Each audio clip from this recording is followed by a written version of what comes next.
Discipline is a constant human awareness of the need for action and a conscious act by us to implement that action. Discipline means recognizing the need for action and then consciously acting on it. When our awareness and implementation occur simultaneously, we begin a valued sequence of disciplined activity. Here's the other side of discipline. If considerable time passes between the moment of awareness and the time of implementation, that is called procrastination. Procrastination is doing it tomorrow instead of today. It's the almost exact opposite of discipline. The voice within us says, get it done. Discipline then says, do it now, do it to the best of your ability today, tomorrow, and always until finally the worthy deed becomes instinctive. Procrastination says later, tomorrow, whenever I get a chance. Procrastination also says, do what is necessary to get by or to impress others. Do what you can, but not what you must. In every circumstance we face, we are constantly presented with these two choices: do it now or do it later. Discipline and procrastination are a choice between a disciplined existence bearing the fruit of achievement and contentment, or procrastination. The easy life for which the future will bear no fruit, only the bare branches of mediocrity. The rewards of a disciplined life are great. Transcripts provided by Transcription Outsourcing, LLC, is a fun day at the beach. A future reward of discipline is owning the beach. For most, we choose today's pleasure rather than tomorrow's fortune. So how can you get rid of the easy distractions? How can you keep your mind on what you're trying to do? How can you keep an attitude of doing it all and doing it now? How can you make the choice of discipline over procrastination? How can you stay focused on your ambitions? How can you avoid conversations at the water cooler? You can keep your focus on your work. You can get it done today instead of tomorrow. You've got to really work on your consistent self-discipline on a daily basis. Or you'll find yourself distracted by negative thoughts, distracted by negative people, distracted by water cooler chatter.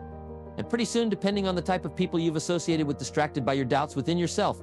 Never underestimate the power of influence and associations, and never underestimate the power of your own consistent self-discipline. Now, let's take a closer look at discipline and the 3 steps to becoming disciplined. Discipline is not the easiest option. Most people would rather sleep until 10 o'clock than get up at 6. It's easier to go to bed late, sleep late, show up late, and leave early. It's easier not to read. It's easier to turn on the television than to open a book. It's easier to do just enough than to do it all. Waiting is always easier than acting. Trying is always easier than doing. Imagine what life would be like if we didn't have to make our bed in the morning, keep our garage clean, pay our taxes, or show up for work tomorrow. Wouldn't it be fascinating if we didn't have to do these things? What do you suppose would become of us? You're right, not much. For whatever reason, the system we live in and contribute to is designed to make the easiest things in life the most unprofitable. Profitable things seem to be the most difficult.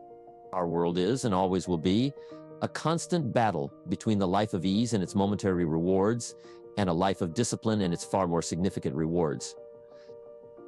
Each has its own price, the price of discipline or the price of regret. We will pay one or the other. What we wish we had done is the voice of regret speaking in a sorrowful tone at a time when there is no going back. This is regret. No second chance. No. What would I do differently? Choose one or the other, but both will have their price. The price of discipline or the price of regret, one cost pennies, the other a fortune. Dostoevsky said there are hundreds of young men who would die for the truth, but very few who would spend 5 years studying to know what the truth is. Dying for the truth is much more dramatic than the discipline of studying it one little piece at a time, one day at a time, 1 month at a time. But in the big picture, is dying for the truth really easier than adhering to the daily disciplines? The first lesson of discipline is that it isn't the easiest option. The second lesson of discipline is that it's a full-time activity. The best form of discipline is consistent self-discipline. The discipline that it takes to make your bed every day is the same discipline necessary for success in the world of business. The discipline to organize your garage is the same discipline to organize your business. All disciplines carry through to affect all parts of our lives. If we're disciplined in just one area and lazy in another, guess what? Pretty soon the lazy side will creep in and destroy the disciplined side.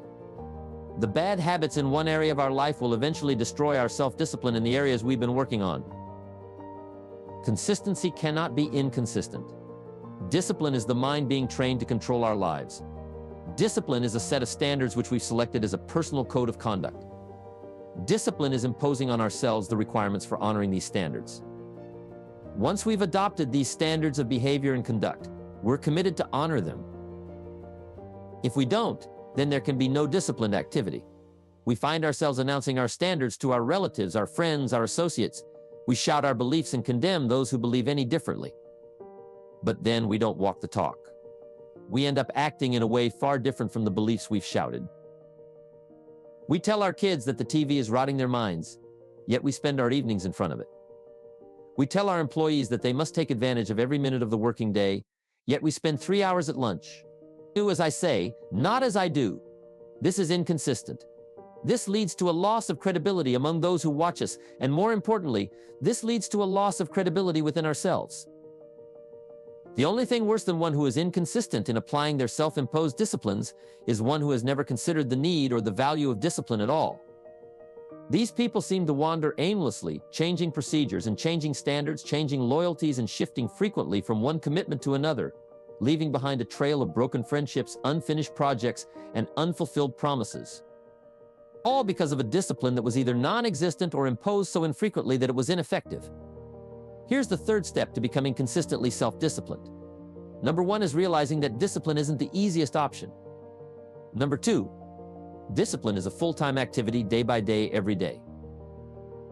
And the third step to becoming self-disciplined is really a philosophy that holds one of life's unique promises. Number 3 simply says, for every disciplined effort, there is a multiple reward. That's one of life's great arrangements.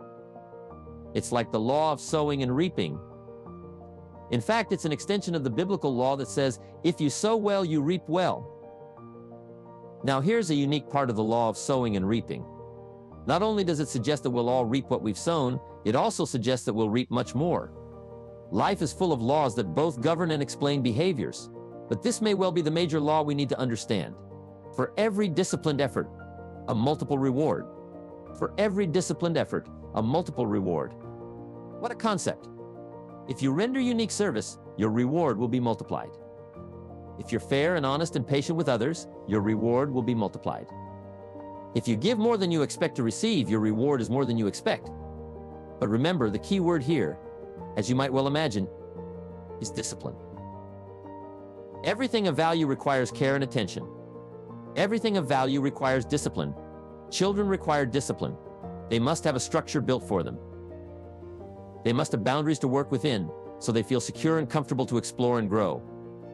They must learn to recognize what's right and what's wrong, what's acceptable behavior and what's not acceptable. Children require unwavering discipline, consistent discipline, or they'll be confused as to how they're supposed to behave. Likewise, our thoughts require discipline. We must set up our inner boundaries, our codes of conduct, or our thoughts will be confused. And with confused thoughts, we'll end up being confused, hopelessly lost in the maze of life. Confused thoughts produce confused results. Look around you at this very moment in time. What might you be doing that needs attention? Perhaps you're listening to this program as you drive along in traffic, blowing your horn at someone ahead of you who isn't driving at the speed you'd like. Perhaps you're listening alone because you've had a disagreement with someone you love or someone who loves you and your anger won't allow you to speak to that person. Wouldn't this be an ideal time to examine your need for a new discipline? Perhaps you're on the brink of giving up or starting over or starting out, and the only missing ingredient to your incredible success story in the future is a new and self-imposed discipline that will make you stay longer, try harder, and work more intensely than you ever thought you possibly could. The most valuable form of discipline is the one that you impose on yourself. Don't wait for things to deteriorate so drastically that someone else must impose discipline into your life. Wouldn't that be tragic? How could you possibly explain the fact that someone else thought more of you than you thought of yourself? That they forced you to get up early and get out into the marketplace when you would have been content to let success go to someone else who cared more about themselves? Your life, my life, the life of each one of us is going to serve as either a warning or an example, a warning of the consequences of neglect, self-pity, lack of direction and ambition, or an example of talent put to use, of discipline self-imposed, and of objectives clearly perceived and intensely pursued. I'm one of the best at tackling procrastination because I confess to being one of the all-time great procrastinators. I've done a lot of things, but I've also put a lot of things off procrastination. I am so good at it that I could teach it, but I also know the pain of procrastination. I also know the regret that comes from procrastination. I can show you pieces of my life that are missing, never to be repaired because I let them slide. If we all studied our own lives and tried to help somebody with this insidious disease of procrastination and putting things off, we would use ourselves as the best example. We feel the strongest about our own experiences and our own emotions. Do you think you could help somebody with procrastination by developing the skill of going back, rehearsing your own life, and coming up with the essence of the emotion and the experience to illustrate to someone how insidious it can become and how devastating it can leave your life? What will be missing if you let it slide? That's what we call learning to attack the problem. Now, underline the word attack. It's very important to go after the insidious. If the future gets clear, the price gets easier. You have to remember, for every promise, there's a price to pay. Everybody's got to pay the price. Everybody's got to do the deal. Everybody's got to do the disciplines. Everybody has to pay. But here's what I've discovered. If the promise is clear and powerful, the price is easy to pay. The price is some classes, a few books, a few disciplines, finding something that will make your life better, make you grow, make you change, make you develop. So the first part of the key is to design the promise. Then what is the price to pay? I'm telling you, the price will be easy. Anybody in my audience can pay it, no matter where you are, where you come from. Color doesn't matter. Religion doesn't matter. Where you grew up doesn't matter. Circumstances don't matter. I'm telling you, if you'll make the promise of the future clear for yourself, the things you want, the places you want to go, the things you want to have, the person you want to become, the skills you want, the homes you want, the future you want, the friends you want, all of the values of life that you could possibly want. If you'll make that clear, make those lists, and be serious about it, I promise you, it's an easy price to pay. Easy. Anybody can pay it. The best advice I can give you is, if I can do it, you can do it. Farm boy from Idaho, raised in obscurity. I changed my life, turned it upside down, turned it all around, found economics, found the future, found promise. If I can do it, you can do it. So start setting your goals and see if you can't get a better excitement going for the things you want to accomplish for the future. One of the major reasons for setting goals is for what they make of you in achieving them. My teacher advised me when I first got started at age 25. He said, "Jim, why don't you set a goal to become a millionaire?" He said, "It's got a nice ring to it. Enough zeros to impress your accountant." And he said, "I'm here to help you. You're only 25 years old. You've been to 1 year of college. You've got a beautiful family.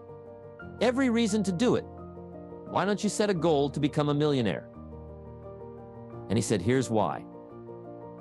And I thought, he doesn't need to teach me why. Wouldn't it be nice to have $1 million? He said, "No, then you'll miss it." He said, "Here's why. For what it will make of you to achieve it." I'm telling you, that statement changed my life. Set the kind of goals that will make something of you to achieve them. He said, "Now, once you become a millionaire, what's important is not the money." I thought, that's kind of strange teaching. He said, "Honest, it isn't important. You could just give the money away." Now I did better than that. I lost it all. By the time I was 31, I was a millionaire. By the time I was 33, I was broke. But when I lost all my money, guess what? I found out Mr. Schaff was right. What was valuable was not the money. What was valuable was what I became to earn the money, the skills I had, the knowledge I had about the marketplace, the values that I had going for me. They were more valuable than the money. Here's an important statement to remember. It's not what you get that makes you valuable. It's what you become. So part of the key here is to set the kind of goals that will make something of you. Don't set them too low so that you don't have to grow. You don't have to read. You don't have to try. You don't have to stretch. Don't set them too low. And then don't sell out. Don't go for something that's going to cost you your virtue, cost you your values, or sell out your principles. There's a good middle road here to follow. Goals that will inspire, goals that will help you grow, change, develop, and become better than you are.